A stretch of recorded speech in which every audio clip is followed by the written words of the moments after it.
வணக்கம். இன்னைக்கு என்ன தெரிஞ்சுக்கணும்னு பார்த்துருவோம். அவங்க உங்கள நிஜமாலுமே லவ் பண்றாங்க.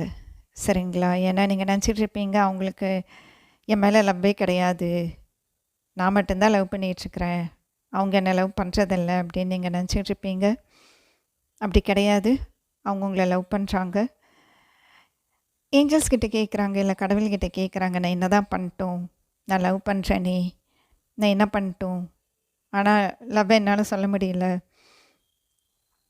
அதுக்காக நான் என்ன செய்யணுமோ, அவங்களுக்காக நான் என்ன செய்யணுமோ, அத என்னால செய்ய முடியல அப்படின்னு சொல்லிட்டு. ஆனா அவங்க மனசு நெறைய ஆசை இருக்கு. உங்களுக்கு வந்து அதுவும் முக்கியமா கிஃப்ட் குடுக்கணுன்ட்டு. உங்களுக்கு கிஃப்ட்ஸ் எல்லாம் குடுக்கணுன்ட்டு அவங்களுக்கு ஒரு ஆசை இருக்கு. சரிங்களா? ஆனா, அ அது செய்ய முடியல. ஆனா மனசுக்குள்ள அதுதான் இருக்கும். உங்களுக்கு வந்து கிஃப்ட்ஸ் குடுக்கணும். அப்படின்ட்டு அவங்களுக்கு ஒரு ஆசை. நீங்க கேட்டுருக்கலாம் கூட. எனக்கு இந்த கிஃப்ட் வேணும்.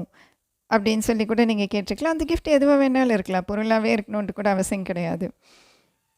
சரிங்களா? ஒரு சில பேத்துக்கு வந்து அவங்களோட டைம் உங்களுக்காக ஸ்பெண்ட் பண்றாங்க. அவங்க நேரத்த உங்களுக்காக ஒதுக்குறாங்க அப்படின்னா, அதே பெரிய கிஃப்ட் தான் இல்லையா? அந்த மாதிரி தான் இருக்கு அவங்களுக்கு மனசுல. உங்களுக்கு வந்து கிஃப்ட் குடுக்கணும். உங்களுக்காக நேரத்த செலவு பண்ணணும். அவங்களோட நேரத்த உங்க கூட ஷேர் பண்ணும்போது அவங்களுக்கு ஒரு சந்தோஷம். சரிங்களா? அது போக இந்த ஃபீலிங்ஸ் இருக்கு இல்லையா? ஃபீலிங்ஸ் அது அவங்ககிட்ட நெறைய ஆயிடுச்சு இப்போ. அதனால தான் வந்து அவங்களுக்கு ரொம்ப பாரமா இருக்கு. உங்க மேல இருக்கிற அந்த ஃபீலிங்ஸே வந்து இப்போ அவங்களுக்கு பாரமா இருக்குன்னு வைங்களேன்.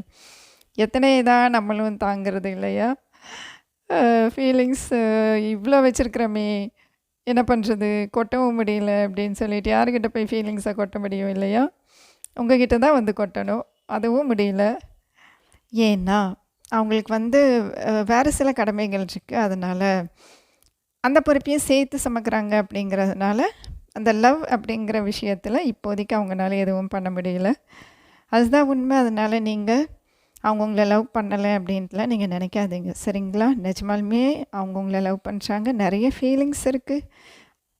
அவங்க கிட்ட உங்க மேல. அது போக உங்களுக்கு நெறைய செய்யணும்னு ஆசைப்படுறாங்க. கிஃப்ட் வாங்கி குடுக்கணும் அப்படின்னு நினைக்கிறாங்க. நடக்கும். அது அது எப்ப நடக்கும் அப்படின்ட்டு கடவுள்கிட்ட கேட்குறாங்கன்னு வைங்களேன் உண்மைய சொல்லணும்னா. கண்டிப்பா நடத்துவாரு. சரிங்களா? நம்பிக்கையோட இருங்க. ஹேப்பியா இருங்க.